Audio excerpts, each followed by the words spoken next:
All right, 1, 2, 3. Welcome back to Defining Moments Podcast. My name is Wong Lam, and today's very special guest is the man who's pulling double duty. Oklahoma National Guard, State Trooper for Oklahoma Highway Patrol, Trooper Flores. Welcome to the podcast, man. Hey, thank you, man. Hank, dude, hold on, man. That kind of hurt, bro. No. What are we talking about, man? Haven't worked out in a while anyways. Before we really get started, here's a little note for you that we wrote, and don't read that out loud. Oh, okay. Oh, man, appreciate it. Absolutely. Appreciate it, man. Yeah, what do you think about my mug? I saw that. As soon as we walked by, I saw that. I was like, smart. Yeah. I got a black one. It's the opposite colors. Oh, sweet. But it's pretty cool. That's for you. Oh, man. That's sweet, man. Gah. This is sweet, man. Yeah. I appreciate it. Your Service, honor, freedom. Woo. Yours. Yeah. I mean, I wish I would have brought something now. No. I'm empty-handed. This is awesome for us, so no. Goodness. This is cool, man. Yeah. Appreciate it. And yeah. I see you, man. I've seen this hat. Like, you've worn one and somebody else worn one too. Yeah. Man, I was like, I was jealous. Now I have one. That's now awesome. you have your own. Love it. That's good. How's your day been? Pretty good. It's my day off, so really been chilling at the house, hanging out with the wife and the kiddo. So it's really awesome. I mean, can't get enough of that. Yeah. I love it, especially when I don't work the day before and I could, wake up and spend the most time I can with them. It's awesome. It's always the best. Yeah. How are they doing? They're doing good. Yeah. My wife is moving to a new school. They build a new school there in Yukon.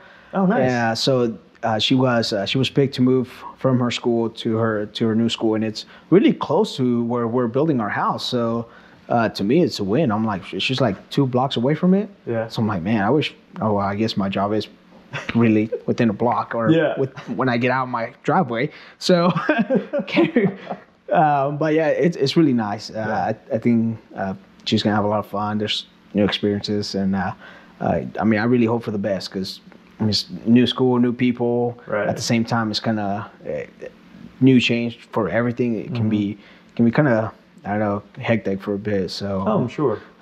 Hope for the best. Yeah, and it sounds like it's a cool way to actually build a solid foundation, starting out at a new school and new Definitely. people. Yeah, and that's what I was telling her because she didn't want to leave her like pod mates and her friends, which is unfortunate that it had to go that way. But at the same time, and I always try to bring like my experience into it, just because that's kind of the only thing I can go off of, really. Yeah. But I kind of did the same thing when I was in the National Guard. I went from the Kansas Guard to the Oklahoma Guard, and I didn't want to leave my friends behind. I knew where I was going. Like, when I became an officer, I knew where I was going to go back, what unit. It's the same unit I grew up in. So I was like, man, I had it made. So I struggled a lot trying to move over here, but we were living in Oklahoma City. Yeah. Just to drive to drill was 4.5-hour drive. Yeah. And so, I mean, I did that for years, and I finally kind of like started weighing it out. I was like, I can't do that every time. Mm-hmm. So I started thinking about it. She helped me along the ways, and we finally decided, you know what, I'm gonna move to Oklahoma National Guard, which is really awesome. I mean, I'm very thankful for that it did happen. But so I told her that, I kind of brought that in. Like, I remember having that struggle, and I knew how it felt. Mm-hmm. It was hard. I mean, I was leaving my friends. I was leaving people I knew. I knew what kind of future career or possible future career I could have with the Kansas Guard, and I'm sure it would have been great, but we just I couldn't do it. So I that's why I told her. I was like, it is hard, but at the same time, it could be really rewarding because if you go to this new school and you essentially put the best foot forward, work hard like you have been, you're gonna get noticed, and it's gonna happen. Yeah. So I think it's gonna be good. It's just like right now we're in that transition phase where I think she's still she's sad that she's leaving her friends, which is normal. I mean, it's a normal human behavior. And I try to tell her that all the time. I was like, it's normal to miss somebody, and you don't want to leave him. Mm-hmm. But at the same time, it's also good to move on and to new better things, or possibly better things, because we can't tell the future. But just if you always have your best foot forward, I think what wrong can happen, really. So solid advice, sir.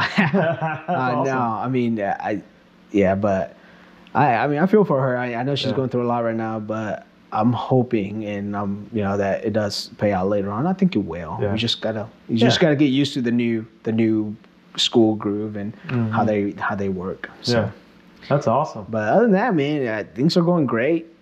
Little one's 2 years old now, so man, getting into everything, and he's learning a lot pretty darn quick. Yeah, and trying to get his way all the time, throwing some tantrums here and there. And I'm like, oh God, come on now! Like, this is crazy, but it's fun, man. Yeah. It's something you never, like, before this, I didn't know what to do, obviously, and it's awesome. Just something new every day. Just it's awesome. Man, listening to you speak, there's two things from two different people I've spoken with. One is like, man, he's a very sharp and amazing young man, and then the other one is, he is a go-getter, and he is the ideal trooper. So the first one was from General Thompson. Oh, 2-star, man. Yeah. Yeah. That's cool. That is awesome. That is really cool. That's really cool. Yeah. Oh, he was my commissioner. He actually hired me into the Highway Patrol. Oh, okay. Yeah, so I had an interview with him to get the spot into the academy, which was really. It was awesome and awkward because he was also my one-star general back then. And then just sitting in front of him, I had to look up the whole time because he's so tall. And I'm obviously, I'm going to be reaching top of the top shelf anytime soon. So when we stood up at the end and shook his hand, I was just like, oh God. But it was a little scary because when then like I said, just being my 2-star, I was just like, I'm talking to my 1-star at that point and knowing that, when I get done with this, I still have my National Guard job or career to go to. And so maybe possibly seeing him there, it's kind of scary. Yeah. There's just a lot of levels, a lot of differences between where I'm at and where he's at. Yeah. But that's really cool, man. That's awesome. That's good to hear. Yeah. I didn't even know he even knew me, but. Yeah. I told him that the first time I met him, I was kind of taken back too, just because the aura, the charisma he has. Yes. And so I mentioned that I did a ride along with you, and he's like, "Oh yeah, that he's that guy. He's good." Yeah. And the other one was Lieutenant Losardo. Losardo. Yeah. Yes, he's good. Yeah. I like Lieutenant Losardo. He's good peoples. Yeah. Good peoples. He knows what he likes, and like we were talking earlier. He loves where he's at. He loves the Highway Patrol, and what more can you ask from a person? Mm-hmm. You know what I mean? Mm-hmm.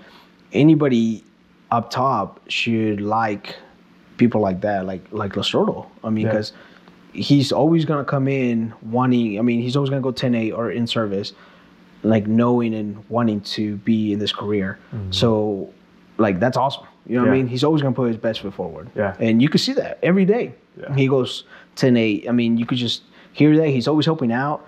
Whenever he can, he'll stop in some accidents, crashes, and he doesn't mind taking them. Right. And he's a lieutenant. He doesn't have to take any of those crashes. That's a trooper job. Well, it's a Highway Patrol as a whole, but that should be a trooper job. Right. And he doesn't have to take it, but he still does. Yeah. So you could just tell from that, how much he still cares about the Highway Patrol, which is really awesome. Yeah. Yeah, I remember sitting in Lieutenant's office, and we were having some of his Scars and Stripes coffee, which is actually really good. I haven't had it yet. Oh, man. You talked to him. Yeah, you're missing out. I guess I am. It's smooth. So we were sitting there talking, and I was like, hey, I'd like to do a ride-along. He's like, I have someone for you. And so he told me about you, and I was like, that name sounds familiar, and it brought me back to the live PD days. Yeah. When you were on a chase. I think it was off of 59 right here, 59. Yeah. I-35. Yep. Somewhere around there. That's right, because I was close by. I started on, actually I started in like 240 in like May area. It's kind of where I picked them up. But yeah, it came down. Yeah. And so he sent me up with you. I did a ride along with you for about 9 hours. And I was kind of like, well, I think I'll do 2-3 hours just to get a hang of it. But then it was awesome. And what I really love about you, Trooper, is what you saw on Live PD is what you get in person. That is, I mean, because it wasn't scripted, right? I mean, the things you were saying on Live PD is exactly what we were talking about on the ride along, what we talk about on text messages and just hanging out in person. So yeah, I try to do that all the time. Yeah. I try, I don't try to be somebody else. I mean, I hope nobody tries to be anybody else. But the Live PD, I mean, what you saw on TV is what you got. I mean, that's it. That's me 100%. They never told us to do anything anyways. They never said, I want you to do this or this is what it gets. They never told us anything. They were just literally, they were the coolest people ever. They were just like, hey, we're here. We're filming you. You do what you do. That's it. This is your show. And they would always, say that, like, this is your show.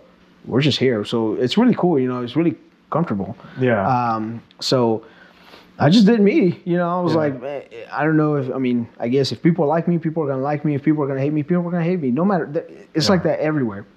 As long as you kind of keep that on mind, I think it'll be good. Because, man, like, I feel like anybody else, I try to be a people person. I try to make people happy. Or I try to, please people. Yeah. And when somebody's mad at me or I think somebody's mad at me, I hate that. I hate that. Yeah. But at the same time, you can't go out of your way too much to try to please them too, because then you're not really focusing on you. You're focusing on a task to please somebody else. Yeah. So you're not even being yourself at that point in time. So, there's times that I'm like, man, I try to please everybody and I'm not even pleasing myself at that point. So I try to be me all the time. I try to put the best foot forward. Sometimes I can't. Sometimes depending on the situation, you just can't. Yeah.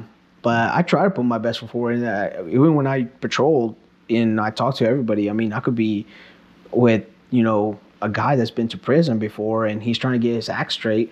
And I always put my best foot forward. I tell everybody, the way I come in, the first thing I tell you is Trooper Flores, or I say good evening or morning, whatever, usually evening because I work overnight. Good evening, Trooper Flores with the Oklahoma Patrol. The reason I stopped you is this and this and this. Like, can I see driver's license and insurance? But usually I try to hit the evening and my name and the reason. But I come to them like that all the time. And depending on how they answer is how usually the traffic stop goes. And that's what I usually try to do is, like, I'll put the ball in their court. And I don't do that to try to, like, I don't know, like, confuse a person or I'm being nice to you. I'm trying to be nice to them. And I'll bring it back and sometimes I'll talk to them. And I've had conversations with people and where, like, I'll tell them, I was like, hey, when I came at you, did I came at you, like, aggressive or what? He's like, well, no. And I was like, okay, then why are you being aggressive towards me? Whoa, you guys do this all the time. Okay, you guys. Okay, have I personally pulled you over before? Have you seen me before this? Well, no, it's you guys as a whole. And, that kind of strikes a nerve. But at the same time, I try to, like, tell people, okay, well, every job, career has a bad apple here and there. I'm sure somebody out there has pulled you over and not been the nicest person ever or was a rotten apple or something or whatever you want to call it. And you got that experience, that negative experience. And that's what led you to this, what being negative towards me. But not every person's the same. I was like, and I'll bring that up again. Like, did I talk to you wrong or no? Did I cuss at you? No. Okay, then why? He said, well, I don't know. Then I was like, exactly. It's like, you are putting me in a place where you're putting every cop. Yeah. You're seeing every cop is negative or every trooper, and you haven't even talked to me. I'm a person like you. I just have a different job. Yeah. Just happened to be that my job is to enforce a law. You broke a law, and I have to talk to you about it. If you never broke that law, I would never talk to you. So, sometimes it's hard, but sometimes I've had that talk where people are like, that's right. Like, we'll sit there and talk for like 5 minutes on my car and hang out. At the end of the day, they're like, all right, well, have a good night. Yeah, you too. And like, thank you, whatever, which is a good feeling. But it's it's hard sometimes. I feel like we as cops get put into this place where it's always negative. It's always negative. And I'm glad with Live PD kind of took that away a little bit, I feel like. they actually got to see the other side of, like the carrying, I guess, or like just us being us. We're not rude or anything. I mean, sometimes we have to put our foot down. We have to be strict, but not like every stop has to be that way. Right. If you talk to me just like, if you just say, "Oh, how you doing, trooper?" I'm gonna talk to you just like a normal person. I'll talk to you just fine, like we are talking right now. Yeah. But if I came and told you, "Hey, how are you?" and you told me, I don't know, just cussed at me and just told me, "Get out of here," and well, I'm not gonna be nice. So I'm not gonna be like, "Hey, how are you?" I'm not gonna do that again.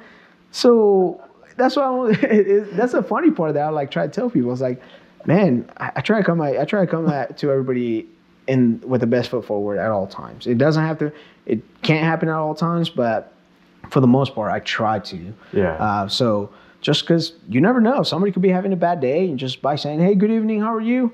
could change their whole attitude. And I understand when people have bad days, but doesn't mean that you have to take it out on me all the time, right, or anybody really. Yeah. So I don't know. That's just kind of the way that's the way I kind of roll, and hopefully it's led me good so far. So yeah, I'm gonna keep doing that. Yeah. Well, it makes a lot of sense, and what you just said is a lot of truth, because especially about the thank yous. When I rode with you, and 80%, because don't want to talk about the other 20% of the rest, but the 80% of them, everyone was like, "Oh, okay, well, thank you, I appreciate it." They always, they literally tell you they appreciate how kind you were, and "Hey, thanks, man, I appreciate it." I'm like, wow. And that's a fact. I mean, you just, at the end of the day, that's really what you want to do. You want to, we're out there, I don't know how you put it, like, we're out there being safe. If you make a violation, I'll stop you. And every time we stop a person, doesn't mean you're going to get a ticket automatically. Right. To me, if I talk to you and, you understand what you did wrong and it's not going to happen, or I don't want to say it's not going to happen again, because I'm sure, speeder's going to speed no matter what. But, but at least for that point in time, you're being safe, and I stopped you from possibly getting an accident or, something happening. Then that's, at the end of the day, that's all it is. Just, thank you and having a good conversation and going back and forth. Because, your job is, like, if I go to McDonald's and, got my order over, thank you for what you're doing, because they're doing us that service. They, essentially cook the food. They packaged it up for us. Yeah. But I feel like we get, like, people are like, "Oh, I'm getting pulled over." It's always a negative experience. And I guess it used to be that way. I don't know, that it was very more negative than what it was, because for some reason, people fear and have a negative experience when they get pulled over, and I don't know why. Yeah. Because I've been pulled over before I became a trooper, and I always try to have a good experience. I was like, I'll talk to him how I'll talk to anybody. Yeah. But I don't know where along the line it went that people got so nervous or so, like, negative as soon as somebody got pulled over, which that's the weird, like, I would never understand, I guess, and I don't know where it came from. But at the same time, that's why I want to always change that. Like, I hope that if you have a good experience, I don't want to say, if you have a good experience, like, while that situation is happening and you get pulled over, then hopefully you're not afraid to come and talk to a cop or a trooper, because I feel like nowadays also it's just that weird, nobody really wants to talk to us. Yeah. Because they're like, it's more of a fear of, like, oh, you're gonna go talk to a trooper, or you're gonna talk to a cop, and it's seen negative, I feel like. And I think a lot of times I don't know why, but think about what you tell a kid when they're young. Well, don't do something bad, or else the cops are gonna take you. Yeah. No, like, don't tell people that. Like, don't tell your kids that. Like, if you're bad, you're gonna get arrested by the cop. Like, a 2, 3, 5-year-old is gonna be afraid of cops because they feel like they're gonna be taken away every time they see one. Like, no, we don't, we don't do that. So that's like where I'm like, no, what are we doing? Like, don't tell your kids that I want to take him. And I've had an experience like where a kid I pulled over his family, his mom and dad, and a kid was in the back, and he started crying as soon as he saw me. And I was like, oh my God. Like, I was like, what's going on, bud?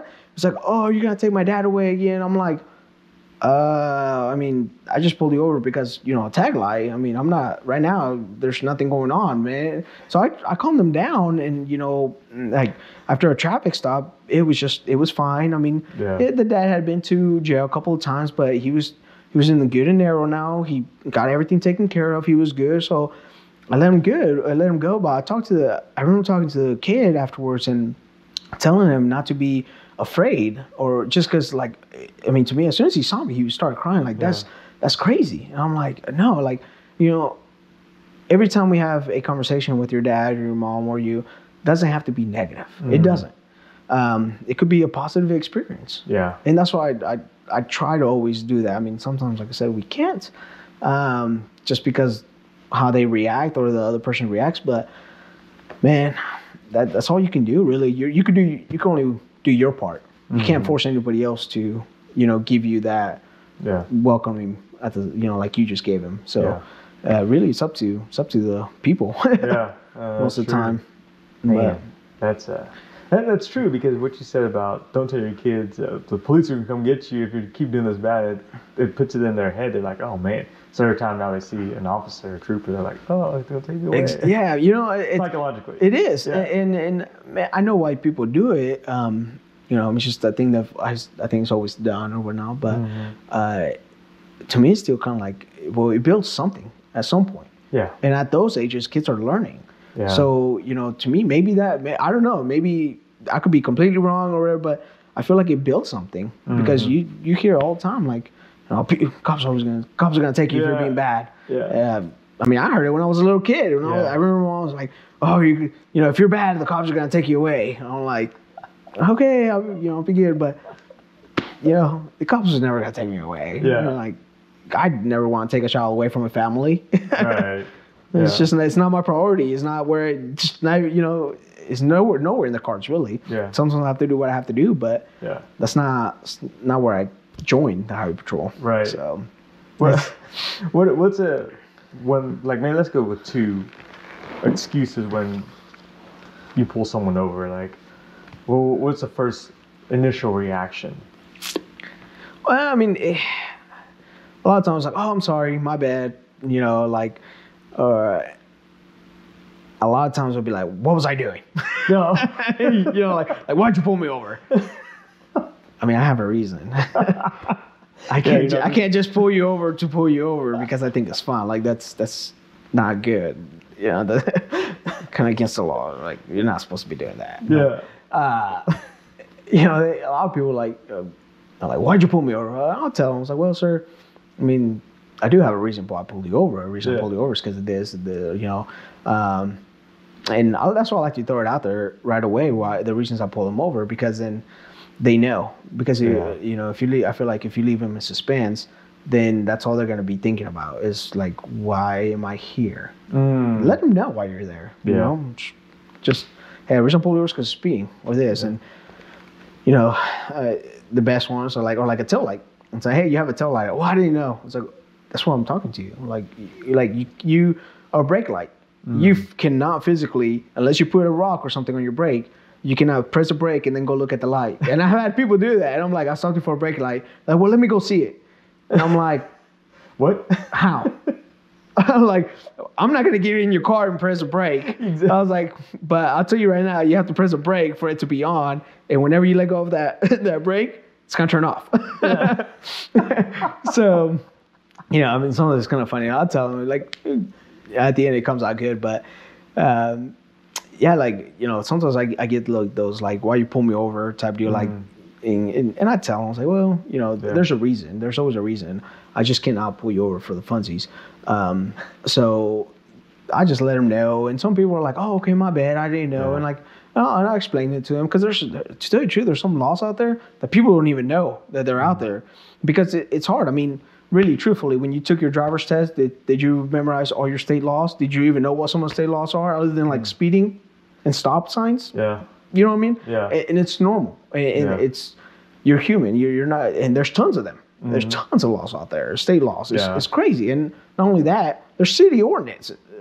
So, you know, you got to abide by 2 different, usually they're about the same, but there's just a lot, and a lot of people don't know it. Yeah. And so I'll tell them, like, you probably didn't know, you know, but it is state law, you know, this and that. And they'll be like, oh, okay. And, you know, give them the warning or whatever and call it a day. But at least at that point, they knew. Now, from now on, they can't say, oh, I didn't know. Well, you know, I guess they can, but in their mind, hopefully gets tells them like, yeah, actually no. Yeah. So I try to be that type of officer in that side where I'm trying to teach my lieutenants how to be a better lieutenant than me. Because I learned some stuff along the hard way, and I learned some the good way, but I feel like everybody should always do that. You should always have a replacement, and you should always teach your next replacement, because if you don't, like, you're stagnant, and why be stagnant at that point? Like, you should never be stagnant. So that's what I try to do. I try to hopefully help my lieutenants out by giving them kind of some scenarios every time, and letting them see how it's going to play out. A lot of times it kind of plays out the way I kind of did, so it makes it a little easier. But then I'll come back and explain to them like, hey, you could have done this, and this, and trust me, because I learned the hard way. You probably shouldn't be doing this. But that's why I'm a strong believer of, like, you should always just train your replacement, because I always hope my second lieutenant should, God forbid something happened to me, they should be able to pick up my job pretty quick and feel comfortable. That's awesome, on it. Man. So I try to do that every time. Obviously sometimes it doesn't work, but it's I think you should always try to help everybody else out in a good way, really. That's great. That's leadership. That really is. In a true sense, that's awesome. And there needs to be more, I feel like, mentality, people with that mentality, because I think a lot of people fear losing their job as opposed to, let me help you become even better than me, so that way if something happens to me, we're not going to miss a step. Right. And I sometimes that does happen, because, like, when you think about it, and I've seen this a lot in the military, there's always that one guy that knows the job like very well. And it's good and it's bad, because I've seen it, like, and really I'm going through two guys in the military, and one of them is doing a good job, and he's teaching his soldiers how to essentially kind of replace him too. But there was one guy, sergeant, that I dealt with, and he was very knowledgeable, and it was one of those things that you're very knowledgeable at this job, and like, I would know a little bit about it, but not 100%. But so nobody would question him about it, and he knew that. So he felt very powerful, and he would keep all that knowledge to himself. Well, I started seeing that, and that was brought up to my attention. So when I became his lieutenant, I told him, I was like, I got him out of that position. I said, listen, you're gonna get out of your job, and we're gonna stick a new guy in, and you're gonna teach him, because God forbid you go down, we have nothing. My young guys are not gonna know how to work this problem, because they need you. They always need you, and we can't have that. I was like, it's horrible. I was like, you can't keep all your knowledge to yourself. You can keep some, or your little tricks here and there, but you just can't do that every time. Especially with him, he was coming towards the end of his career. Man, you get all that. Once he's done, then where's it gonna go? What good is that gonna do him or anybody else? Nothing. So you should always, try to bring people in and help them learn, because at the end of the day, even like now with my forward observers, at the end of the day, I know I'm moving. So officers get changed every 2 years or whatever. So I know I'm going to move out. So everything that I do, I try to make sure that my NCOs are the ones essentially doing some of the task and doing some of the stuff, because they're the ones that are staying there. I'm not. You definitely have to be in shape, man. And not only like for my career, but I think it helps out. Just mental. For me it does. I know me and my wife have different attitude towards it. She's not very much of a go and work out or whatever. She takes stress on different, she takes her stress out differently, which is good. She found her niche.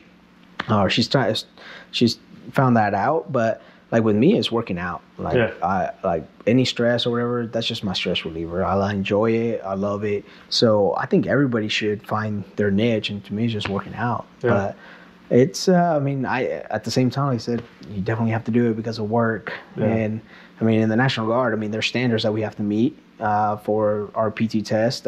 So we got to do that. And being a leader, I don't want to be in the back. Barely holding on. That's just not me. So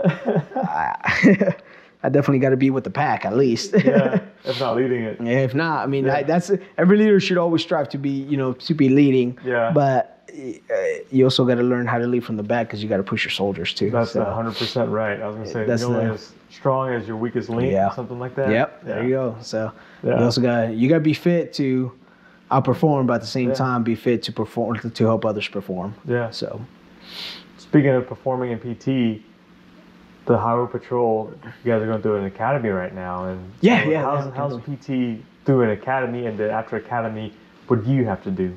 So during our academy, PT was awesome during our academy, and I can only speak to our academy, obviously, but sure. It was I think 5:30 a.m. every morning. We'll go out there, and it was kind of like a CrossFit style workouts.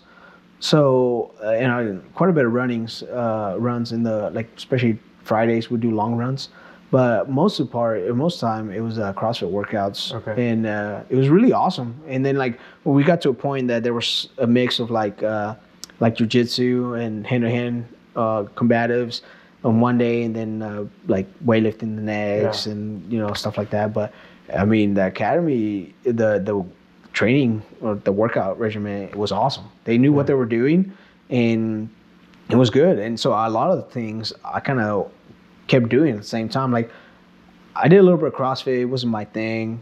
So I just do my own lifting and my own thing. I try to keep running as much as I can because that's one thing I do not enjoy. And if you enjoy running, to me, you're crazy. I'm like, but yeah. So, but I definitely try to keep that levels of stamina and, being in good shape and working out. And the academy does help you out a lot. At least it gives you, if you never worked out, it gives you oh, this is how I should work out type deal. It gives you examples.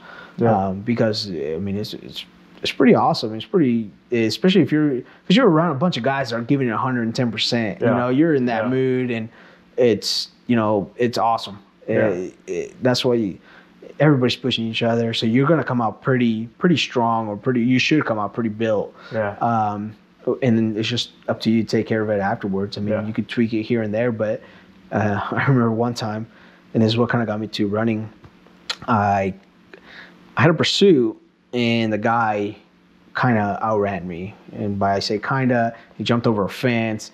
And by the second fence he jumped, I wasn't willing to jump over it, which was kind of nice because there was a big ditch down there. And I didn't know about it. He knew about it. So I felt like I got outran. And from that day on, I was like, nope, I'm going to run. So I started building that stamina a lot more because of that. And I mean, it's been nice. I mean, I could tell whenever I run, there's a huge difference between then and now, or at that point. But I mean, you definitely have to keep levels of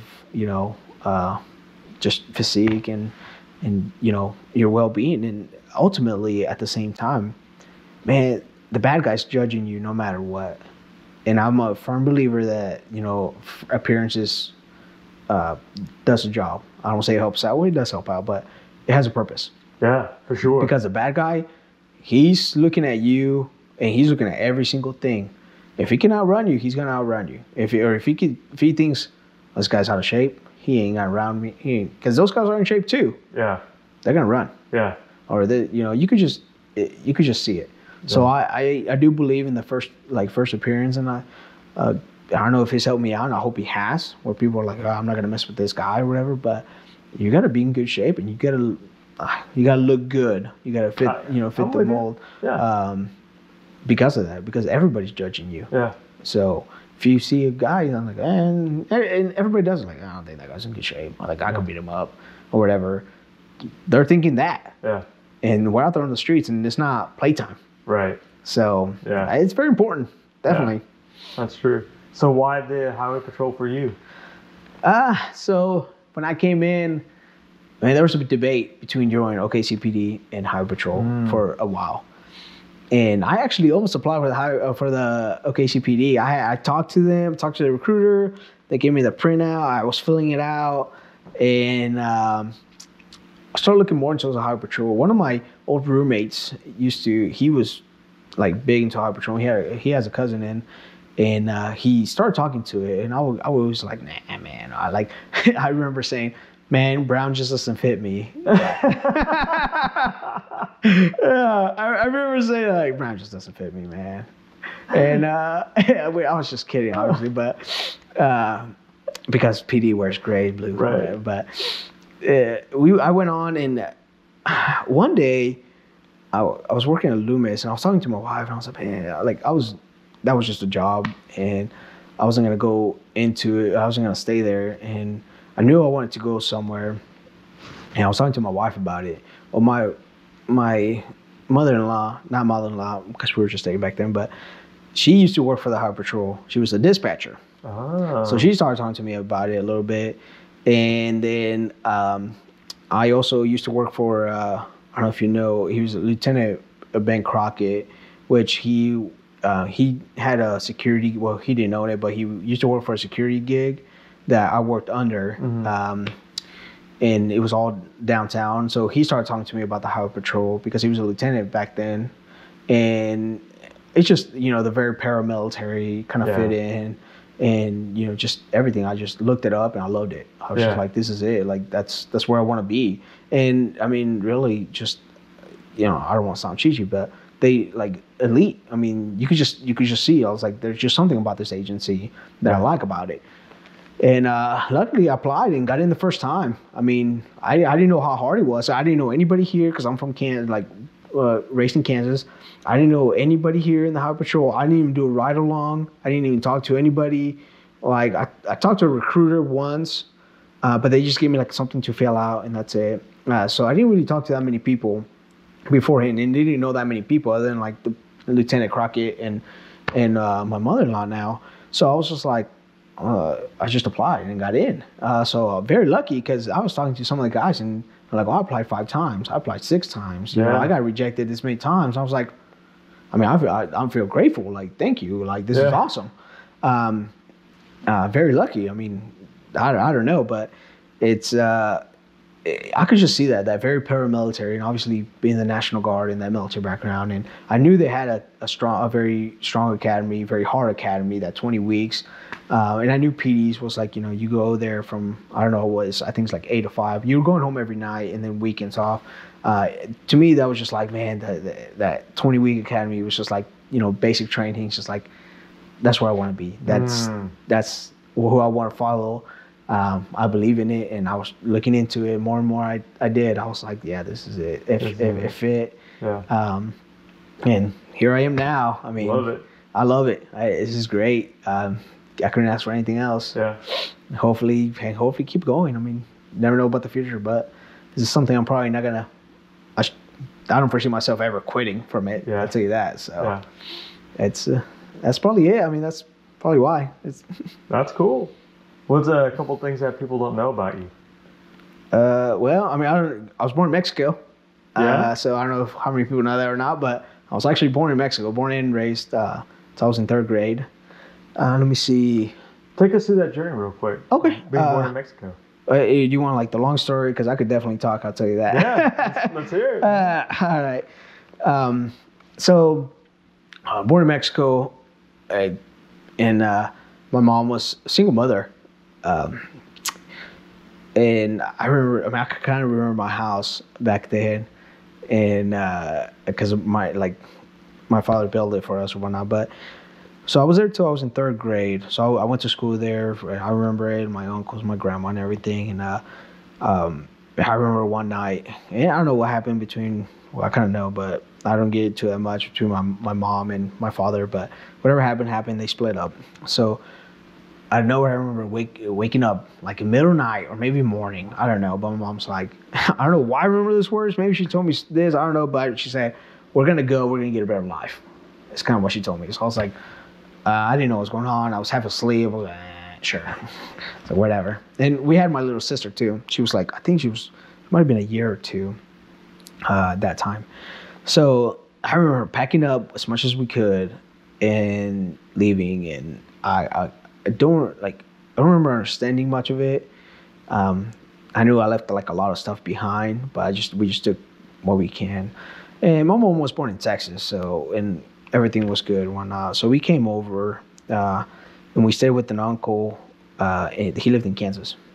So The Mexico side, like just being more Mexico, I remember just like where I guess I don't even know what could have been, but I always tell myself, I think I know what could have happened. I know I probably wouldn't be where I'm at right now because there was a lot of gang violence back then. There was a lot going on. Everybody was like, we lived in a place where there was definitely gangs around. Mm-hmm. I mean, it was as bad that our house, like our windows, had to have bars on the outside. And like our doors were like, I mean, it looked like almost a prison. It's kind of like sad, but at the same time, that's what you had to do. Yeah. Because we didn't have alarm systems or anything. I mean, so I remember my house being broken into at least twice, and like my mom was just crying, obviously, and I remember like me, I remember looking through all my toys, making sure all my toys were like where they were, like. Worried about my little toys, like they were gonna get stolen. When I was, I ain't gotta go with my toys. So I remember that happening. But I remember like the cops and like we even had like people taking like fingerprints and stuff, and this is where like my stepdad comes in because like my stepdad was a cop in Mexico, and he used to patrol that area, and I'm pretty sure that's how they met or whatnot, but actually I do know that's how they met. But yeah, I remember like them coming and taking fingerprints, and they kind of knew, and there was a guy that lived like behind us. He was a very known, like he was a drug dealer and like a gang member, and I mean we lived close, I mean like right behind him. So man, it was I feel like it would have been tough just staying there, especially for my mom. I remember her kind of working at times and just like being a single mother. It was pretty tough for her, I feel like. I don't know much of it because I was still younger, but just like looking back and what I remember what she says, I'm sure it would have been pretty tough just living there. And I think I don't think I would have been where I'm at. I think I would have probably gone downhill really because where we lived, the people that were there. Yeah. I mean, I didn't see anything good coming out of it really. So that was hard. I mean, everybody, I still love it. I mean, it was a great time when it was. And I'm not saying Mexico's negative or it's bad or anything. It's just there was definitely some rough times, and I like I said, I think I knew where I could have been, and I don't think it was gonna be a good place. I always had something towards law enforcement and military that I can remember because my uncle was in the military too in Mexico. So and we used to go visit him here and there. So I always loved it. So I feel like maybe I would have gone that route, but at the same time I don't know because like I said, in teenage years I'm sure would have been way different than what they were here. Yeah. So who knows? I mean, it's just a whole different lifestyle that we had over there. I mean, it's just like the house that we were at. It's different, Yeah. I mean, I remember like being at home and me and my mom used to share a bed, like because that was the only room. Like we had the kitchen. It was literally the kitchen, the bathroom, and then like our room. Like there wasn't even a living room at that point in time, and there was like a small closet or whatever, and like we slept in. She had a pretty big bed, and we like sleep together until like my sister was born, and she was old enough, and then I essentially went to like a couch, and my sister kind of took over my spot. But that was it, man. Like there was we had a huge backyard. I remember a big backyard. And then later on, we like built more. Like they built like an actual. I never got to enjoy it because we left before that finished. But we had a pretty big living room that I remember them building, and then a pretty big kitchen that you would walk up to, and then like the old kitchen was gonna be like the kind of like formal or like she used to say either a dining room or like she might have been our room, and then like what was our room was gonna be like just a gathering area. So, but I never got to see that finished because we left beforehand. I just saw the plans and it being constructed. So, man, it was weird. It was different. It's just like. Just remembering that, like those details, I know, man, it wasn't gonna be where we're at now. So, kind of moved on back to where I was. Like we left, we came to the United States. We stayed with my uncle for a couple of months. We lived there we lived in like in a trailer park. And I mean, my uncle, I mean, sweet as he is, he let us stay with him. My now stepdad, my dad, he came over. He, whatever happened with his police work, I'm sure he quit. He'd been in there for a while. He came to the United States to be with us, which I'm very thankful for. I mean, that's at that point I didn't understand. I was a young kid that, didn't like that, and I was like, oh, my dad, or like my father, and now thinking about it, it's just like that's. I'm glad that happened. There's a reason for everything, but we came over, lived in that small trailer with my uncle, and there was a lot of us there. I mean, it was like my uncle, his family, and then like my family, and until we got to our feet. That move on, we got our own. Like my parents got their own trailer, and I remember that. I mean, just like it was in Garden City too, Garden City, Kansas. We lived there, going to school there for a while. And I was just, and I'm not trying to like, I hate saying like, I'm not trying to portray like, oh, feel sorry for me or anything. Yeah. But like I remember we didn't have much. I feel sorry for my parents because like we were going in a car, like my first car that they had was like, it was a junkety car, man. Like, and I hated them dropping me off at school. I hated it, man. Like I would like tuck down. And I feel sorry for my parents because they tried, but it's hold on. Now you're making me cry. And the reason I remember that car is I remember wanting was it a PlayStation? Because I had a 64.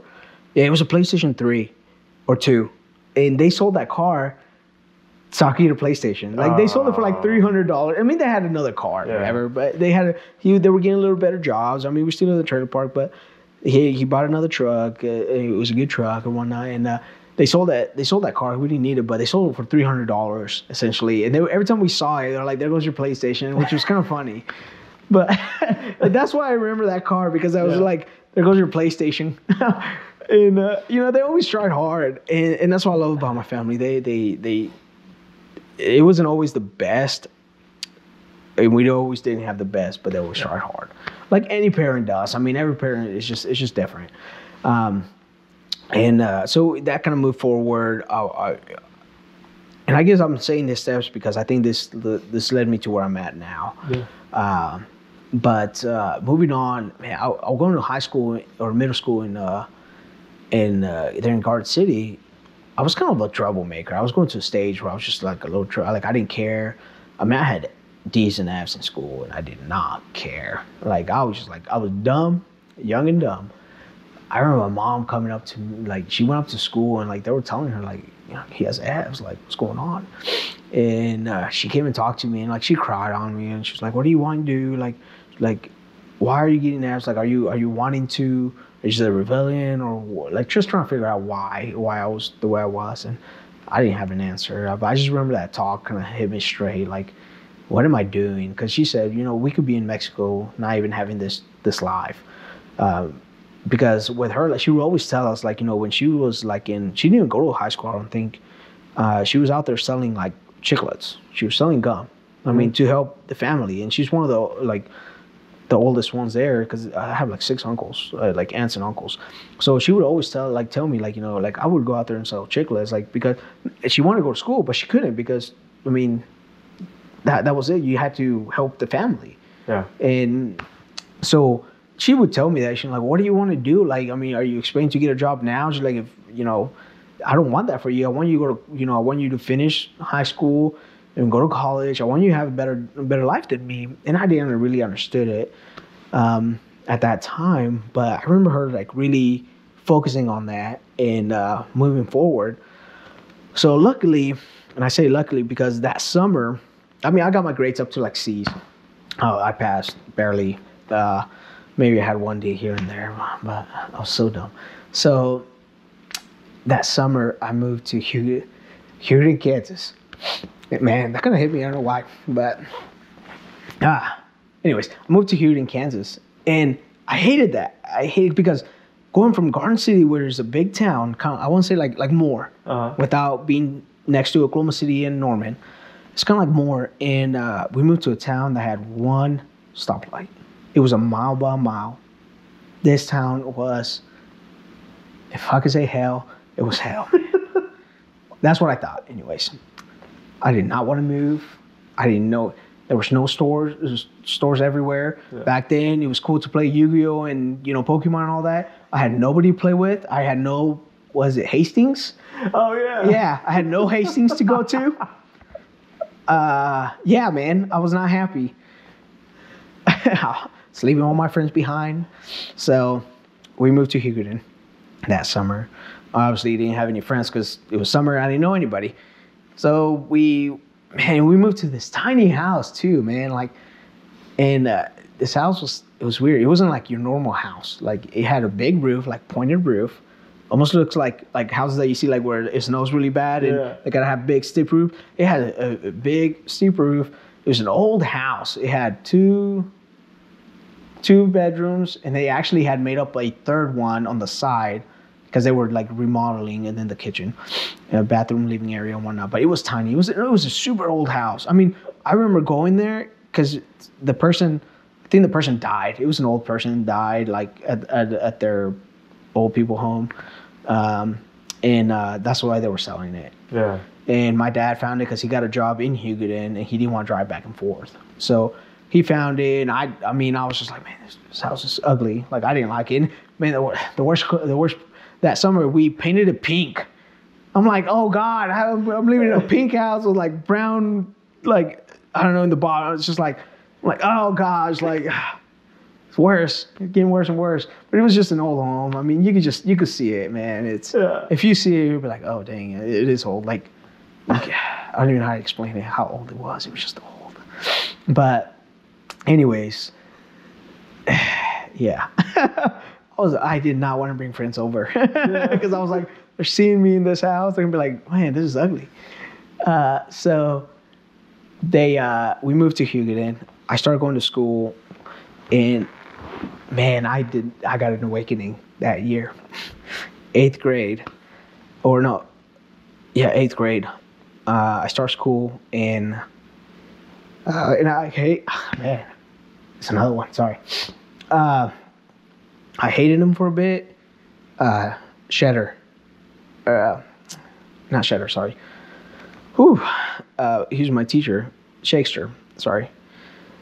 He was a teacher. He was a math teacher. And he was also a basketball coach.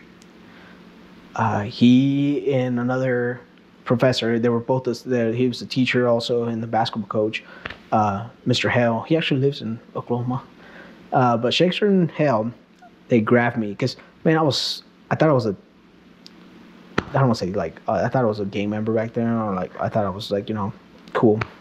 I had like buzz head, and like I only had my bangs. Like, my veins, like right here, were like this long, for real, and everything else was like bald.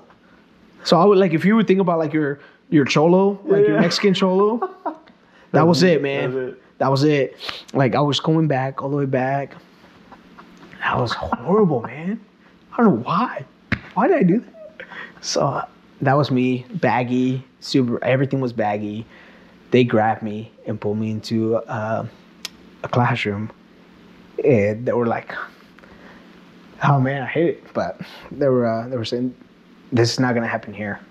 Like, I mean, they didn't like, kind of like touching it up because I can't remember much of it because I was so mad. But I remember pretty much saying like they're like, this is not going to happen here. I don't care where you come from, like who you thought you were in Garden City, but here in Hugoton, we're not gonna have this. You are a young man. Respect yourself and do something with your life. You're gonna do something. And I hated him for it at that point because I was like, man, who are you to talk to me like this? Who are you to grab me to the side, pull me, and think you're gonna just talk to me like this? But they promised me. They said, you're not gonna do this. This is the last time we're gonna have this talk, and you are not gonna be doing this. And they talked to me like, you ever thought about joining sports? No. Well, I did that year. Like, we're gonna get you in sports. I was in basketball, and I started with basketball. And I bring that up because I remember them, like, I think they helped me out a lot, really, just by having that talk. I just like. And obviously something because I remember those points. And then another teacher, she was always like, she was always interested in me. She was invested in, like, she would always like push me a little harder every time. And, you know, she was always kind, would help me out. And Miss Sosa is her name. And there was just something that she was always, I never got it, but until later on I think about it, I'm like, she was always there. She was nice. She wasn't like, you know, Shakespeare and Hale, where they're very upfront, but there was just a different way of, like, that she was teaching me. And she never gave up on me. And she always checked up on me, always. So I started changing up and getting better grades. I started joining sports, which that helped out a lot. And wrestling came along. Wrestling was like, I never, my coach, it was funny. It was during PE, and he was a assistant wrestling coach. And we started wrestling. I didn't know what it was. I was like, frankly, I was like, this is horrible. Men in tights and like wrestling around shouldn't be a sport. But that's what I thought back in the day. I was like, this is not going right. So we started wrestling in PE. I didn't know what to do. So what did every kid do? They watched WWE or WWF back then. Yeah. So what was I doing? I was doing that. I mean, in some form, because I didn't know what I was doing. So my assistant coach is like, hey, you should really try out for wrestling. I was like, nah, man, that ain't me. No, I ain't gonna do that. He's like, just try it out. Give me a week. So no, he finally convinced me. I gave him a week. And my coach, he's like, you need to stay. And I loved it. And I loved wrestling. Wrestling is like, oh, man, it's my sport now. Like, it's and Coach Mahan is who it is. He actually lives in London. Kind of weird. Anyways, but he's like, you need to stay. And I ended up loving it. It helped me out a lot. And I think wrestling was one of those things that got me through high school too. Because, you know, you got to have your grades up. Or else you can't participate and you won't go to tournaments. So, excuse me. So that helped me out a lot. And Coach Mahan was always pushing me. He was always taking care of me, always making sure that I get my grades up. Why not? Probably because he wanted me to wrestle, obviously. But he was good. I still talk to him now. But I think sports also kind of helped me out being where I'm at now. Kind of changed my whole attitude. And now I had a purpose. Now I had to, you know, make sure I keep my grades up because or else I wasn't going to wrestle. And wrestling was my life for a bit. I wasn't like the best, but I mean, it was nice. I mean, I went to state one year and I never thought I would do that, especially joining from 8th grade to like going to state my junior year. That was a big improvement. But it definitely helped me out. It kept me going. And as we were going, I guess, and this is kind of weird, but I started thinking, like, towards my senior year, I started thinking more of what should I do to kind of like, as cheesy as it sounds, I kind of brought it up on one of my tweets and whatnot, but how can I thank United States for all he's given me? Because everything that's given me in the past, like how much it progressed. And I guess it's kind of like the full circle at that point, but all that in the past, like, what can I do to say thank you? Because, man, it's different, you know? It's, even though there was like a lot of times I'm like, man, like kind of going back to my parents' house in Hugoton, like I was kind of like embarrassed, or like that car, like I was embarrassed. There's just, it's way better than what I probably could have had in Mexico. I mean, I never know what I could have had, but just giving the guesses, I don't know. So I was walking by a poster, and it was a National Guard poster saying, be all you can be.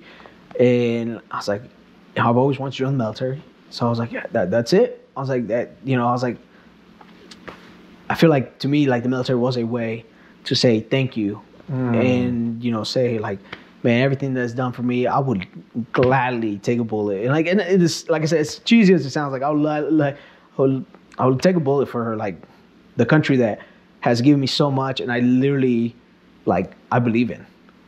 You know, it's just like everything that's done, and everything's done for my parents and my family. It's like, it's awesome. And I saw that, and that's why I maybe joined the military. And really, I could join any branch. I was debating between the Marines, really any branch. the National Guard just kind of helped me out because my mom always wanted me to go to college. And the National Guard was just the way to go. I go to college, still be in the Army, still do what I believe in. And, so joined the National Guard my senior year. I remember my mom not wanting me, obviously, any other prayer, but she finally let me at 17 years old and been in since and love it. And I think it's been great. The Kansas Guard, Oklahoma Guard, they've done so much. I mean, the people I've worked with, they're awesome, great leadership. I've had great leadership. And I learned when I went to Egypt for 1 year, and this is kind of where I learned, like, you're always going to have, they always say you're going to have good leaderships and a bad leader. But I always thought, and I always told people, learn from the bad and make it good. Learn from the good and make it better. You should always do that. That's one thing that started, like I always started like doing that, because you always heard you're going to have bad leaders, but that doesn't mean you should be a bad leader. Yeah. Well, what should you do with a bad leader? Don't just disregard them. Don't just say you're a bad leader and push them away. Right. You should learn from that. What makes him a bad leader? For you to say that's a bad leader, what makes him a bad leader? Well, this and this and this. Okay, don't do that. Change it. Make it good. And then you become the good leader. But don't finish at being a good leader. Make it better. What makes you be a better leader? You should always strive for that. So I started thinking about stuff like that. And when we came back from Egypt, just shortly before, because there was another mission in Africa, and they're like, hey, you should go to that. And I really wanted to. But I told myself, I was like, if I do this, I like the money. I like to work. And I know myself. If I go work and get good money, why do I need education? I could just go from deployment to deployment and call it good. Or I could go from this and this, go to orders to orders, and call it good. But that's not going to do me any good. So I decided, you know what, I'm gonna go back home and go to college. And went to Oklahoma Christian University and went there for 4.5 years. Wow. So it's awesome. I mean, I became one of the first ones to graduate from a family from college. That's awesome. Nobody's done that. You know what I mean? And I'm not saying that just like, oh, that's all. Like, man, to me, that would like, that's something to strive for. And I always told my sister and my brother, like, because my sister and my brother are way smarter than I am. Like, I'm dumb. Like, I'm like, I barely got my grades to, make it through. When they say C's get degrees, I didn't really get a C. I got B's and A's, but I was like, hey, C's get degrees type deal, where my sister and my brother, they are super smart. I mean, just way smarter than I am. I took my ACTs and didn't even get the score that anybody should have gotten. Like, it was horrible. OC accepted me for whatever reason. They accepted me, which thank you, OC, for doing that. But my sister had way higher ACT scores than I ever dreamed of. My little brother doesn't even have to study, and he gets good scores. Like, it's ridiculous. I'm sure he studies, but it's ridiculous. Like, my brother can go to any college, and I'm sure he's going to get some kind of funding and doesn't have to join the military and doesn't have to do what I did and still get it paid for. And that's why I like try to tell them, like, man, they have so much opportunities, and like just that. I don't think we would have gotten in Mexico. I'm not trying to paint this like Mexico's bad or whatever. Right, I just don't see that. I don't see where I'm at, where my family's at, being the same. So that's where, and like, join the Highway Patrol. I always try to do something good for other people. And I always had that serve and protect aspect of it too. And that's probably why I joined the National Guard and the Highway Patrol, because of the serve and protect. Yeah. I believe in that. Probably because my house was broken into a couple of times in Mexico, and I hated that.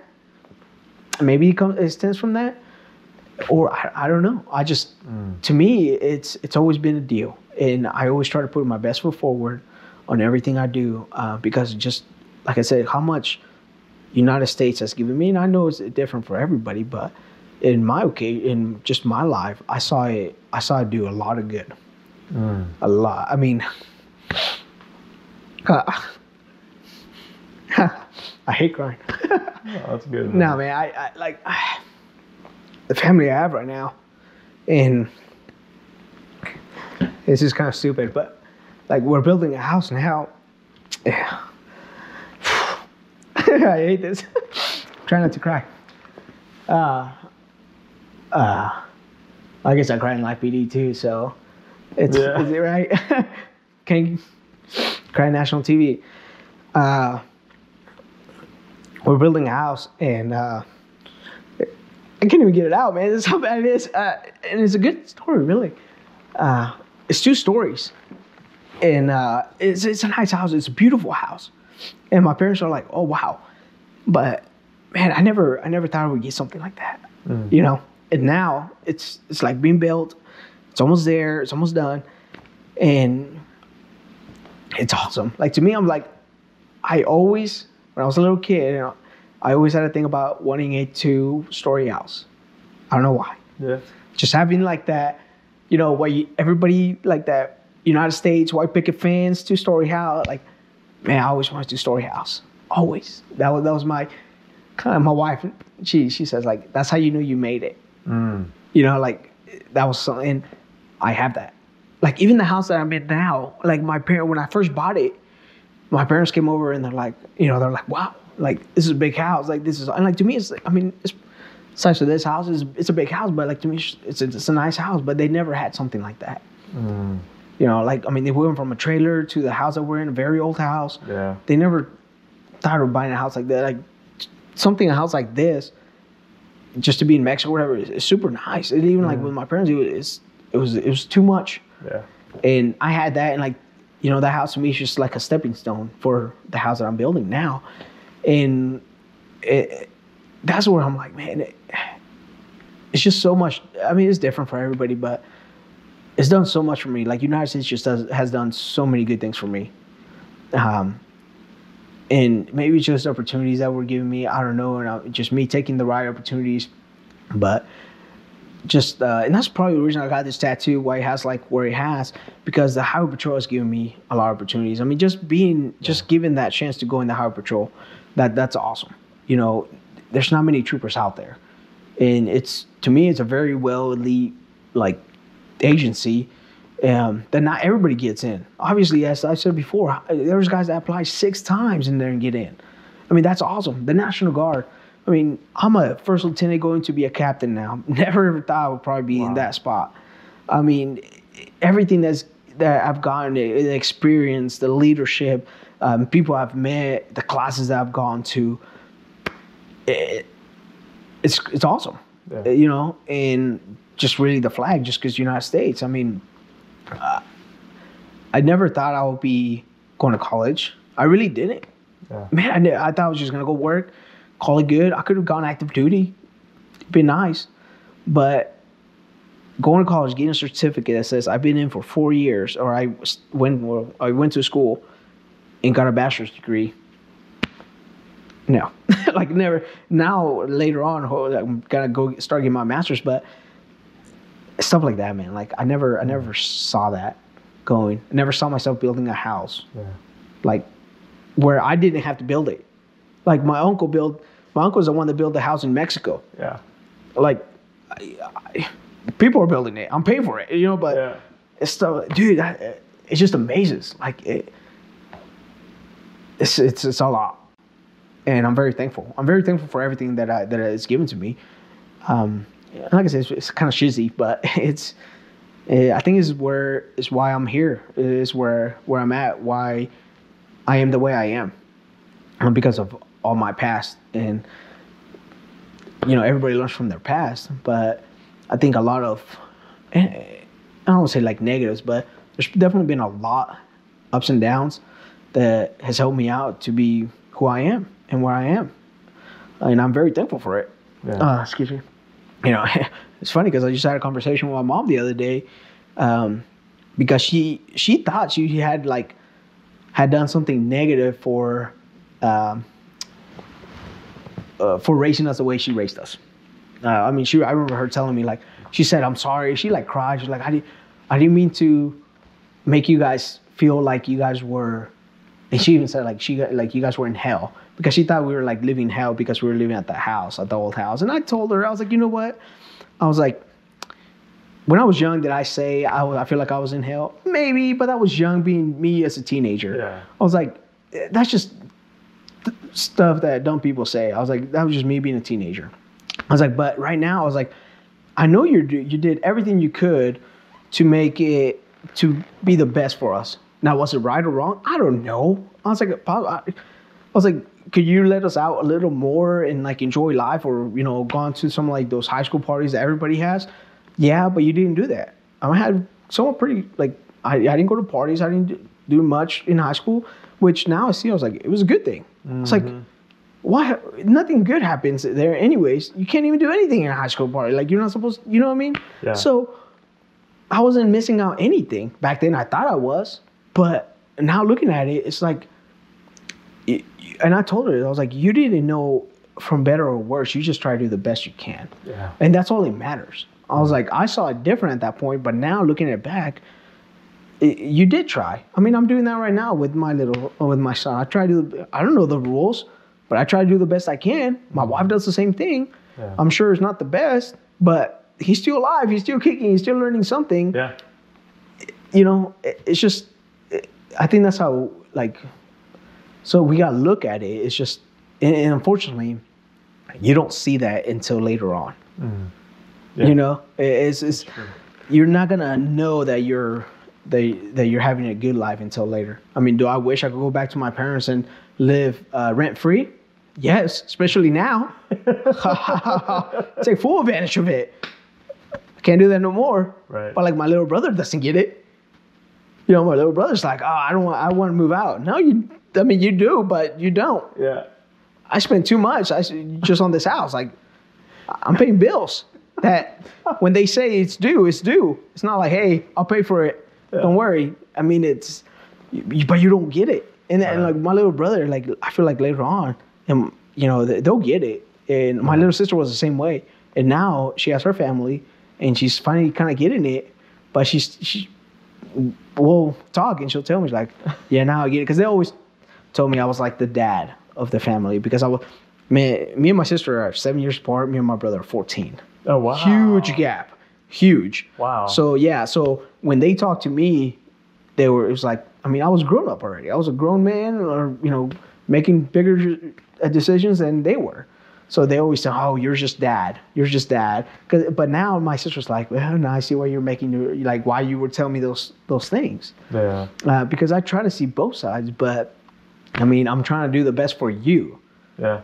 And that's what mom and dad are doing. Yeah. They might not be the best, or you might not think it's the best, but at the end of the day, they've lived through it when we haven't. Yeah. Now I'm living through it, and I'm like, oh shoot, I wish I would have known that back then. They tried to tell me, but guess what? I was dumb. Yeah. I was not listening. Yeah. I'd rather get mad and shut myself in the room than listen. How dumb is that?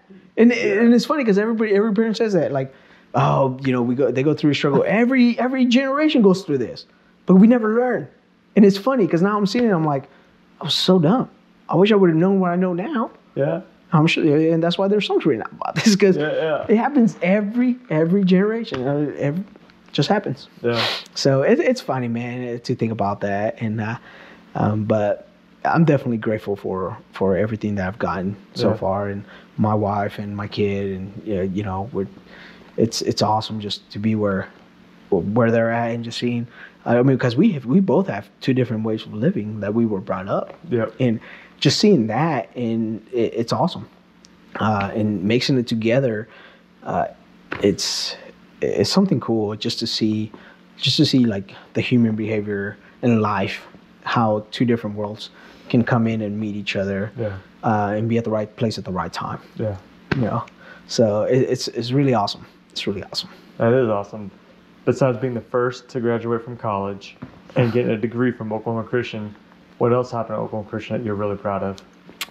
Man, all the people that I've met there, like especially some of the strong connections, the people I still like talk to, it was awesome. I loved it, and I really didn't know what I was getting myself into, because I was like, oh, it's college, just go to classes. But man, I learned so much there, and I had great teachers that were leaders too, and they helped me every time I needed it. I needed anything because I mean, homework still kind of came hard for me and learning and studying, especially because I was already 21 as a freshman in college, or 20 going to 21. So I was talking to kids that were 18 years old. You know, there was still somewhat of a gap there from 18 to 21. It was kind of weird, but my instructors and my teachers always helped me out. They were always kind of cheering for me type deal. That's cool. Met some good connections through where like we had clubs and I joined a club and so just like those guys that were running that, it was really awesome, kind of like a fraternity. Just we came together, really really awesome. I love it. I mean, if I could go back to some of those years, it was awesome because you know it's fun. That's where the fun comes. That's why I told my brother, I was like, just wait to go to college. I was like, college is a whole different beast. It's super awesome. You will meet your best friends in college.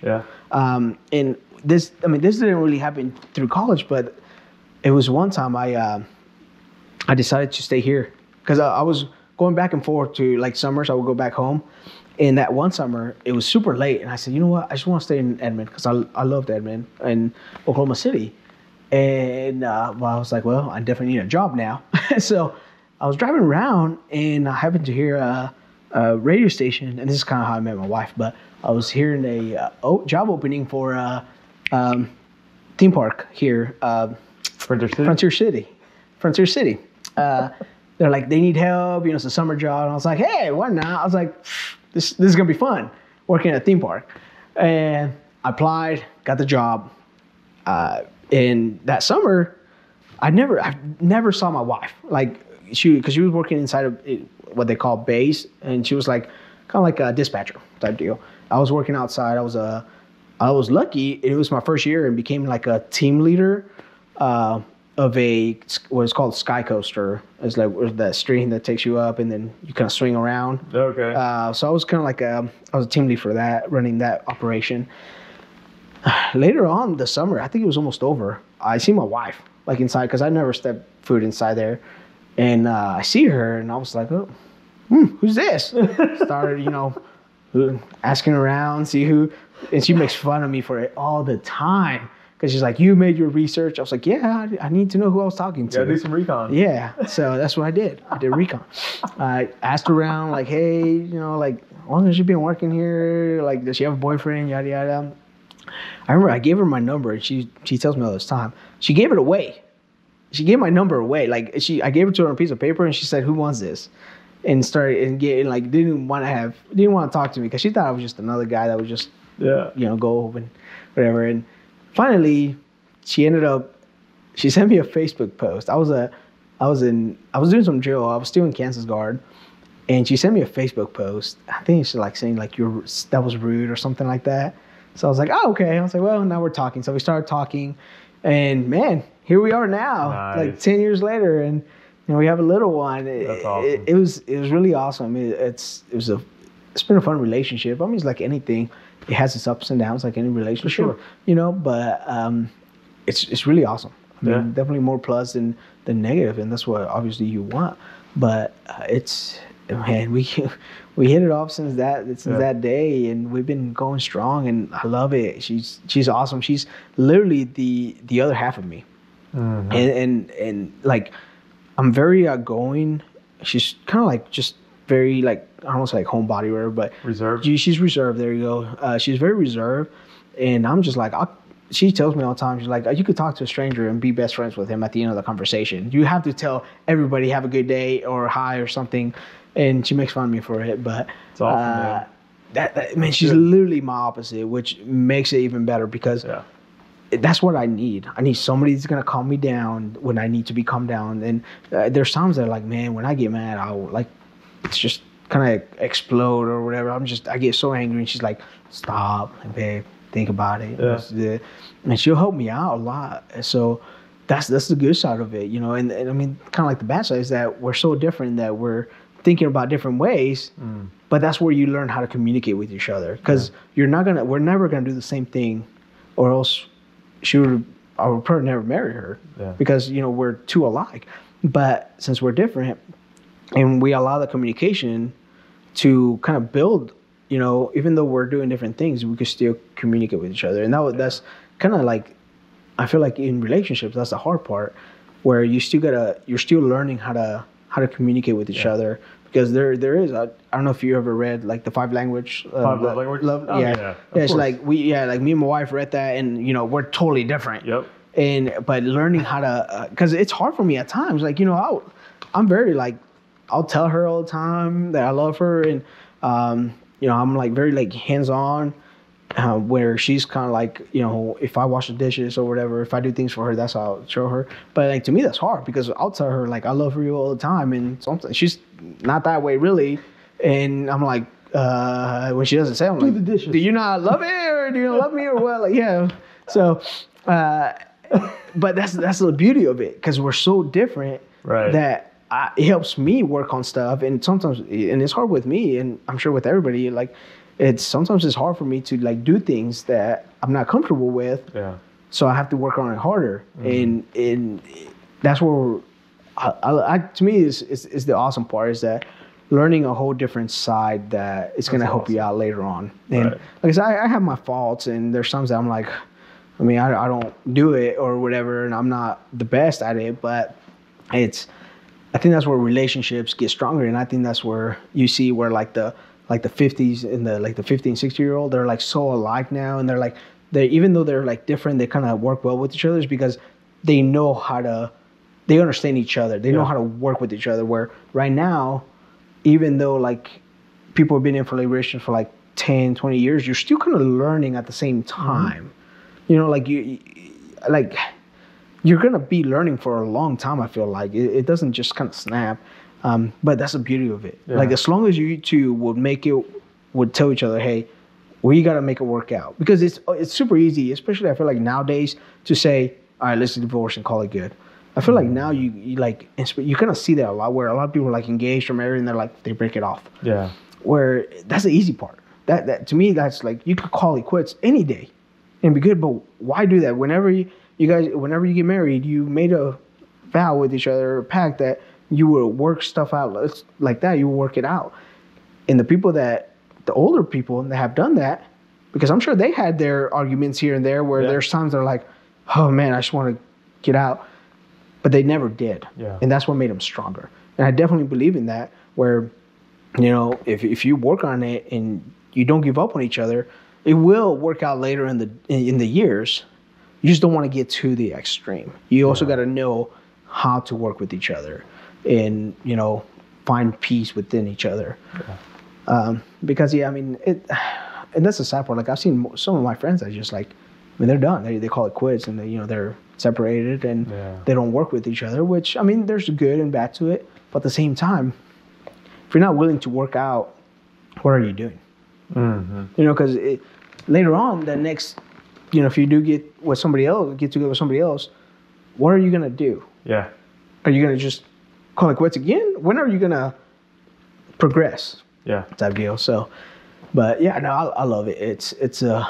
I think it's a good mix for me, definitely, because she definitely keeps me settled, and she helps me out a lot, because, like I said, I'm not the smartest one, and sometimes I feel like she knows it. She feels like Google, because I'm like, hey babe, how do you like, what do you do? And she's like, you could Google it, and I was like, well, yeah, that's true. I guess I could Google it. Like, that's funny. Like, you know, like, why don't I just do that? Like, that's not it doesn't come up to my mind. To me, it's like, my wife knows so much. Like, I'm like, my wife knows, like, she's super smart, and she is, and like, so to me, it's easy to just ask her, because like, I'm like, hey, just do it. Like, what is this? And she'll tell me. But now she's forcing me, like, well, why don't you look it up? Which is smart, because, and I didn't like it at first, but it's smart, because I do that to my lieutenants. Yeah. I'm like, I don't just give them the answer. I'm like, well, why don't you look it up first and then come to me? But I felt like I wasn't doing that with my wife, because that was the difference. It was just my wife. You know, I was like, I could just ask her and she should tell me. No, like, I can look it up myself too. Stop being lazy. And I've tried here and there, but she gets on to me at times. She's like, just ask Google. It's right there. I'm like, yeah, you're right. Like, man, I need to do that. Like, but that's where, like, I'm very thankful that she is who she is, because she definitely balances me out. That's awesome, man. So today is spouse military appreciation day. Well, I didn't know. So yeah, shoot, I'm gonna thank tell her her. too, and obviously thank you for your services to our great country, bro. Oh man, I love it. Like I said, I love what I do, man. I would do it all over again if I could. Like just it's I really it's for you. It's you guys. It's everybody else. Thank you for your support. It's you guys' support that has helped me out. Really, with all the support that. If I didn't have that, I don't know where I would be. Yeah. And I mean, my wife, like now, I mean, it's really her support. Because I know there's times that I have to, like with the Highway Patrol, with the National Guard, miss so many dates here and there that I don't know how she stays with me, but she does. That's awesome. And that's the biggest support I could ever find. Yeah. Just doing stuff like that. Because it's hard. I mean, there's times that we don't see each other. And there's times that I'll tell her last minute, like, hey, I got this to do. And she's like, all right, we'll figure it out. We'll work it out. So... It's pretty cool. That's awesome, man. But your tattoo. Yeah. How long did it take? It's feeling a little bit gross. It took like 4.5 hours, maybe 5. Straight through? Yeah. So who did it? So I don't know if you know, people have seen the Hero Inc. So I went to his place. Okay. And got it done. His name is goodness, is it BK? I gotta look it up. But it's called Prison Break. It's his tattoo. Yeah. I just want to make sure that I do get his name right, because it's hold on. But I went to Prison Break and got it done, and it's BK. I was make sure. Yeah. And it was awesome, man. My wife is the one that she knew I kind of wanted a tattoo for a long time, and I'm one of those that like tattoo took about like 4.5, maybe 5 hours, and it was all straight through at their Prison Break. And we took like I think 2 passes just to stretch my arm out, my legs out. But it was a long time. In some spots that I didn't really think it was gonna hurt, it hurt. Because it goes from like here all the way down to like kind of like where my name's at or so. But there were some spots I was like, my wife has video, I was just like just holding on. But there's some spots that just really went on. And it's not my first one. I have another one here, military tattoo. And I forgot how bad that one hurt. And it's not that big. It's like small. Yeah. But this is definitely a bigger piece that I've gotten. And my wife, I mean, like I said, she's the one that set it up. She didn't even tell me. It was like I think it was my present. It was either Father's Day or like my present. And she started talking to him because I showed her. I followed him before the Hero Inc. kind of came up. I was looking around, and I don't know how I happened to find him, but I found him. And his whole thing was like he used to be a Houston PD, a detective, I believe, and then was also in the Marines.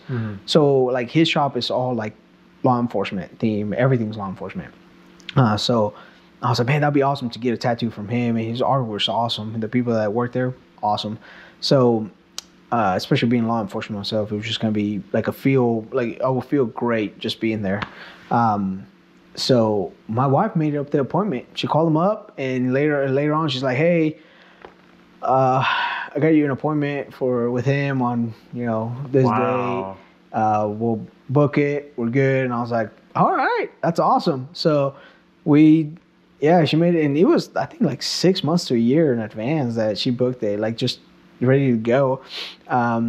But she knew I'm one of those people that I want it, but I won't get it just because I'm like, that's too much money. I was just like, no, I don't want to do it. But she's the one that got it for me. That's cool, I was like, man. Awesome. Yeah.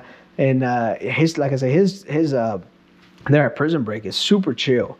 I mean, just being law enforcement, because it's hard to get and it might be different, but the whole atmosphere, could be hard for law enforcement to just go to a random stranger and say, hey, tattoo, this like badge, for example. Like I got my badge here. Yeah. And I feel like it'll be hard to just go to a stranger and say, tattoo my badge, and you don't know their background, you don't know their experience. And I'm not trying to say I like just judging people, but that itself, it's hard. I mean, you just don't know a person. And just knowing, his atmosphere, his background, law enforcement, it was, his whole shop is like law enforcement. So it just made it super chill. Yeah. And as you see, if you look through his portfolio, a lot of it's law enforcement related. Yeah.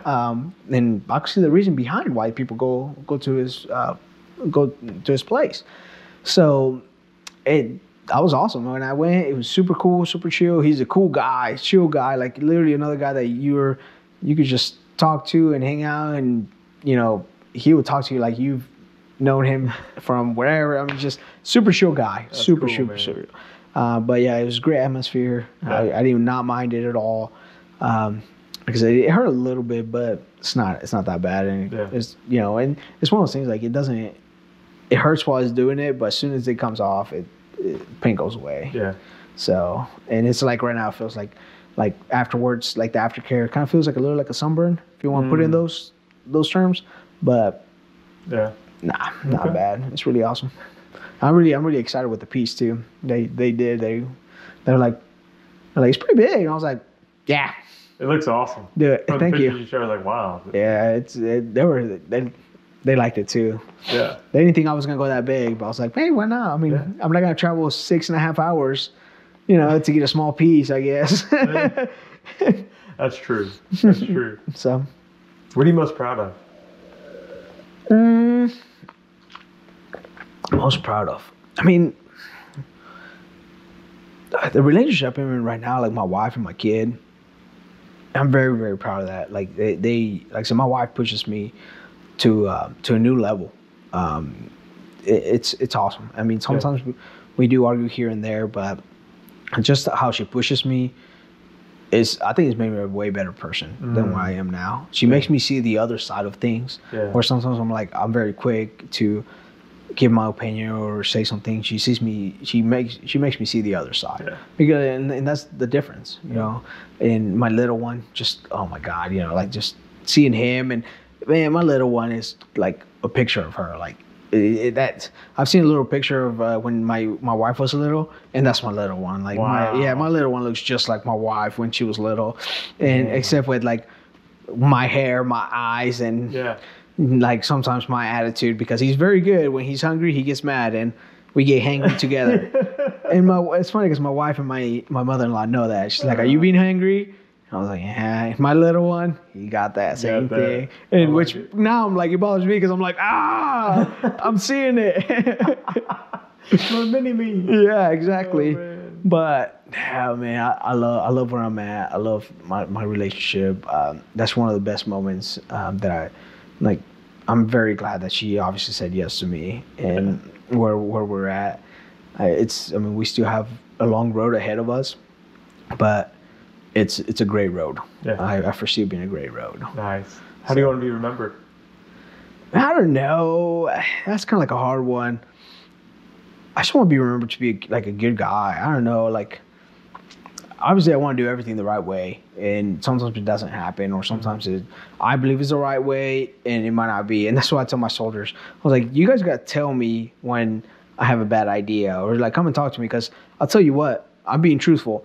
I think of an idea and I think it's the best idea in the world, and I'm going to run with it, and everybody should think that way. Yeah. But sometimes it's not. Yeah. And that's why you should have other people telling you, like, hey, maybe I like it, but let's do it this way, or maybe this is a better way. And I'm like, then at that point, I'm like, oh, I could decide either, my idea was dumb, and let's go with yours, or modify mine to make me a mix of yours, or say, no, I really love mine, I'm going to stick with it. That's sort of the options that everybody should have, that everybody has, really.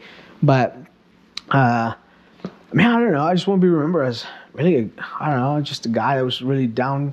He was really cool, down to earth, but would help people out when needed. I mean, that's, I don't know, that's kind of hard, because I try not to, I don't know. I don't find myself to be any special, like being like this live PD. I never saw myself being a live PD. It's so cool. It's awesome. Yeah. People, when I go back to Houston, they always ask me about it, and I'll get, texts, and even times that I go out, they're like, you were in live PD, right? Like, that's crazy. Like to be known for stuff like that. I never saw myself in that situation. Right. I'm very thankful for it, but hopefully that I'm known as, that what you saw was what you get. Really, nice person, and can just talk your ear off, I guess. Yeah. Yeah. But that's awesome, man. Well, before we started recording, we talked about defining moments. And you're like, I don't know if I have any. And you said your wife was like, yeah, you have plenty. And she's actually right. Because as you're explaining from leaving Mexico to here to now where you are, there's a lot of those moments that kind of just shaped you into certain bits and pieces. Your teachers, your coaches, and your mom, obviously. Yeah. That's good stuff, man. I'm honored to be a friend of yours, let alone just sitting right here. No, I mean, I'm the honor. You're the one reached out and we did right along. You're the coolest person ever. I mean, you're super chill. You are. I mean, it's awesome. It was great talking to you. Yeah. It's just super chill. Thanks, man. Last question for you. Hey. Well, actually, 2 questions. How do we get in touch with you? No cell number, but like Twitter. Well, yeah. I have my Twitter account that is linked with the when I did Live PD deal and the High Patrol. Yeah. That's probably one of the best because I'll reply a lot there and I'll make a lot of comments there because I'm not big into social media. Yeah. I have a Facebook, I have a Twitter or an Instagram, but I don't do much of that. Like even before Live PD, like I didn't know how to tweet. Yeah. Like I was when I first started, I was like, what do I do? I mean, I knew what that significant, but I was like, I just never put myself out there that much. I don't tweet much, but usually Twitter is probably right now is where my biggest where I reply more and like followings and stuff like that.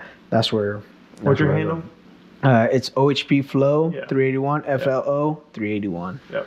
So it's kind of like Flores. Flow. Yeah, that makes sense to me. Last question. Look in the camera. Trooper Flores, do you approve this podcast? I do. I approve this podcast. My name's Wong Lam. I definitely approve this podcast. Thank you so much for your service, man. Hey, thanks for your support, man. Yeah, absolutely, man. Love it. Thank you very much.